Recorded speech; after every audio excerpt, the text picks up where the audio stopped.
লালমনিরহাটে জুলাই হত্যা মামলার আসামি ও স্বেচ্ছাসেবক লীগ নেতার নৈশভোজে Rangpur metropolitan police commissioner Majid আলীর অংশ নেওয়ার খবরে ক্ষুব্ধ প্রতিক্রিয়া জানিয়েছেন ছাত্র জনতা। এই ঘটনায় তদন্ত কমিটি গঠনের পাশাপাশি প্রত্যাহার করা হয়েছে 2 থানার ওসিকে। মঙ্গলবার রাতে লালমনিরহাট সদর উপজেলার মুস্তফি এলাকার একটি হিমাগারে নৈশভোজে অংশ নেন Rangpur metropolitan police commissioner Mohammad Majid Ali. এ সময় তাকে প্রটোকল দিতে অংশ নেন লালমনিরহাটের কয়েকজন পুলিশ কর্মকর্তা। হিমাগারের পরিচালক স্বেচ্ছাসেবক লীগ নেতা আখিরুল ইসলাম বৈষম্য বিরোধী আন্দোলনের একটি হত্যা মামলার আসামি।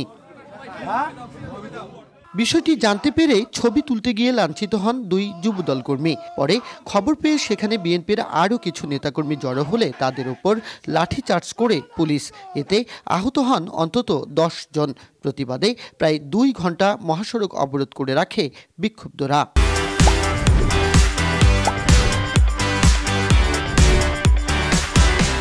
আমাকে সহ ইউনিয়ন যুবদলের সাধারণ সম্পাদক হাবিবুর রহমান নয়ন ভাইকে নিয়ে মারতে ডিবির গাড়িতে উঠায়। কোনো কিছু না শুনে না বলে বিএনপির লোকজনকে লাঠিচার্জ করে তীব্র নিন্দা জানান বৈষম্য বিরোধী ছাত্র সমন্বয়ক ও স্থানীয় বিএনপির নেতারা। তাদেরকে যেভাবে মারধর করছে তার তীব্র নিন্দা ও প্রতিবাদ জানাচ্ছি।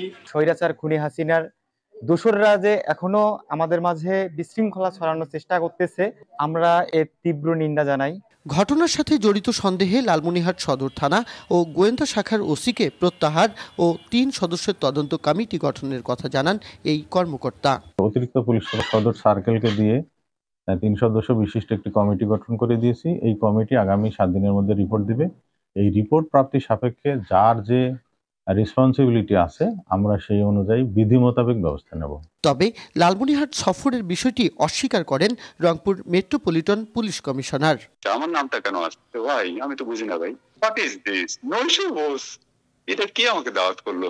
জুলাই আগস্ট গণহত্যায় জড়িতদের সাথে ঊর্ধ্বতন পুলিশ কর্মকর্তাদের এমন সখ্যতাকে সন্দেহের চোখে দেখছেন স্থানীয়রা।